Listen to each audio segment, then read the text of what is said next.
However, meet Kevin Page. He's our Parliamentary Budgetary Officer. The PBO published a document called the Fiscal Sustainability Report of 2011, which was a long-term report on the fiscal stability of the country.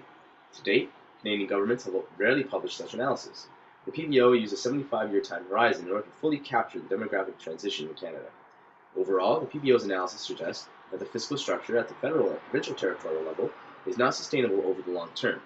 In the projection, Page estimates that addressing this fiscal gap and restoring sustainability to public finance would require permanent policy actions of 2.7% of GDP, or $46 billion, either by raising taxes, reducing overall program spending, or some combination of both.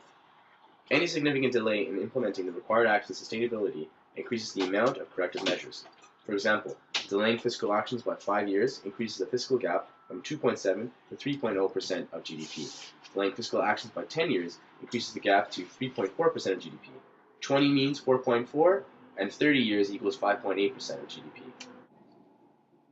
David Foote stressed that while population aging plays an essential role in setting the stage for economic and social policies, population aging cannot be prevented or reversed by policy changes. Therefore, governments shouldn't waste their time trying to reverse a demographic problem, but try to soften its blow and improve upon our system of taxation by significantly reducing its costs.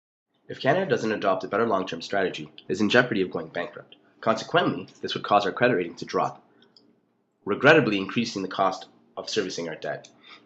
This, as said before, already stands at $29.4 billion a year in interest alone. This would further hurt GDP and employment, which will reinforce social cuts, which increases poverty. Meanwhile, our major cities like Montreal are already suffering from crumbling infrastructure. So if Canadians are against social cuts, but at the same time refuse to pay any new taxes, what the fuck does the government do in order to appease everyone?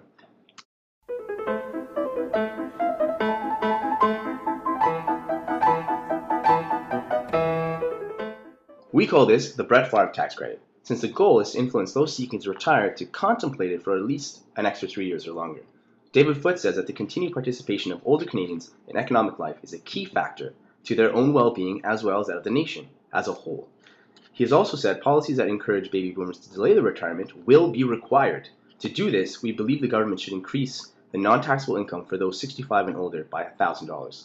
The loss of revenues via the tax exemptions would be offset by the decision to postpone retirement and would still contribute to the government's revenues.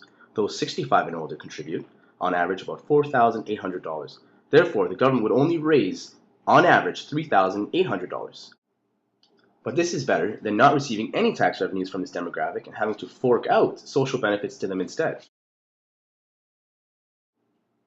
We also recommend an immigration education tax credit. Canada at its birth was highly dependent upon immigration to ensure the country's survival. Things are no different today. By 2026, Canada will have a naturally negative population growth. Immigrants will offset this problem and help fulfill labor demand in sectors like healthcare. However, immigrants face many issues when trying to find employment in Canada, the worst problem being that their education isn't accepted without some sort of upgrading. Unlike McGuinty's tax credit, which would only be eligible to companies who hire new immigrants, we believe a tax credit should be eligible to the immigrants themselves. All immigrants, whether they are new or not, are eligible for the credit, as long as they receive their education outside of Canada and need financial support for some sort of language training or skills upgrading in order to have their education recognized in Canada. This chart here shows the age demographics of Canadian immigrants. As you can see, a major portion of our immigrants are aged 26 to 40. This is the perfect age to help offset the baby boomers' retirement. When immigrants are employed, they contribute to income taxes, HST, excise taxes, user fees, etc., etc. Therefore, replacing the retiring generation, they will replace the lost government revenues, lower our dependency ratio, meanwhile helping to decrease the looming labor shortage. You may be familiar with user fees already. Well, we recommend more of them. You pay them when you go camping. You pay them when you take the highway. You pay them when you play softball or hockey, when you get a passport, or if you even drive. An increase in these user fees can help close the fiscal gap of 2.7% of the GDP the government has to address. It also has a second benefit. Hey there, tax revenue. Why so glum, chum? People say they don't like me, so the government said they'd stop raising me. They all like this new guy. Well, he better now. Oh, you mean user fee? Yeah, user fee. I mean, look at him. They all think he's so great when all he is taxed by another name. Let me tell you a secret. Can you tax yourself? No, you can't tax a tax. That would be stupid. Yes, but you can tax a user fee. Really? Yeah. That's the great thing about the government introducing all these user fees. It's like taxing the people just twice. So they do like me, even though they say they don't. They love you, tax revenue. Sometimes governments just have a funny way of showing it. So can I go claim the money now? That's the spirit, tax revenue. You go get 'em, kiddo. Government user fees. It's not just another tax, it's two. Currently, user fees are well below the actual cost of providing the applicable services. The rest is paid for by us, the taxpayers. In 2010, the Canadian government raised $8.3 billion in user fees. We think the government could do better. We recommend an across-the-board 10% increase in user fees. Next, we offer ways to reduce the complexity of the tax code, address the issues with respect to equity, reduce the administrative and compliance costs, and try to close the fiscal gap of 2.7% of our GDP. Harmonizing provincial sales tax with the federal sales tax is one method that reduces compliance costs for business and administrative costs for government. Cost estimates for provincial sales tax range from relatively low for those jurisdictions that have integrated the provincial sales tax with the federal GST to relatively high for those provinces that maintain independent sales tax regimes. This is an important insight into sources of potential savings. Therefore, harmonizing the four provincial sales tax that are currently independent from the federal GST would result in reduced paperwork and administration for businesses, as well lower collection costs for government, including Saskatchewan, Manitoba, Prince Edward Island, and British Columbia. Ontario and BC both adopted the HST in 2010. However, BC hasn't enjoyed the success that Ontario has. Forbes magazine in the USA recently chose Canada as the #1 place to do business in the world. Forbes' logic? The HST in Ontario.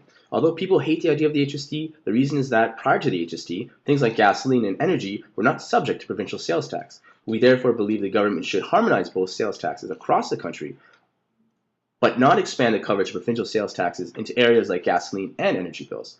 Therefore, you would pay HST every time you pay consumption tax, but the rates would differ from gas to energy to finished goods and depending on what province you lived in.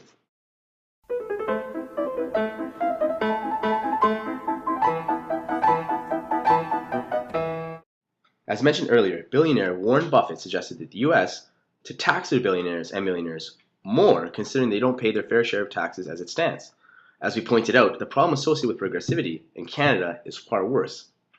The top 1% isn't paying their fair share, especially when you bring stock options into the equation, which are taxed at half this rate. This should be changed to make Canada's tax system truly progressive. We suggest two new brackets for taxing incomes. The first bracket is for those who have incomes of $250,000 to $749,999. We suggest a 32% income tax rate, which is still lower than the 33% rate applied to the income level in the US. According to McMaster University Mike Veal, this would raise about $2 billion here in Canada per annum. For those who have incomes of $750,000 or more, we suggest a 35% income tax rate. According to Veal, this would raise a further $1.2 billion. By comparison, apply that same 3% increase to the 54% of Canadians who make less than $30,000 and you got a paltry $154 million. If the 17,000 Canadians earned something in the 7 digits in 2009 and had stock options that were taxed similarly as the CEO example we mentioned earlier, this would raise $4.7 billion in 2009, a bad year for the stock market. $7.91 billion could be raised annually through these recommendations, which represents 17.2% of the $46 billion fiscal gap mentioned by the PBO, which is still not nearly enough. This just goes to show you how serious this problem is. This suggestion also does nothing to fix our insanely complex tax code, or our dependency on income taxes, or our large administrative and compliance costs, which brings us to our second suggestion. Sit there with a straight face and tell me a flat tax doesn't favor the wealthy. Not one bit, and it saves millions of man-hours that the complexity of the current tax code wastes, which you would realize if you weren't retarded. Hey, give him back! Stop that! What are you doing? Give me back his leg! Oh, you'll get it back. A flat tax is a tax that both corporations and people earning incomes pay the same rate despite how much they make. There is a large tax-free threshold that you may earn before you are obliged to emit any income taxes. It also makes the sales taxes equal to the income. All tax exemptions and loopholes would become obsolete. As you saw earlier, Canada's tax system is too dependent on costly income taxes. A flat tax would shift this dependency towards consumption. Advantage Canada notes that Canada's tax burden on highly skilled workers is too high relative to other countries, and that the country needs to lower these marginal rates in order to attract and retain highly skilled workers. It is this rationale we point to for changing our system of taxes. The Hall-Rabushka flat tax is essentially a consumption tax, and thus would improve the efficiency of Canada's mix of taxes.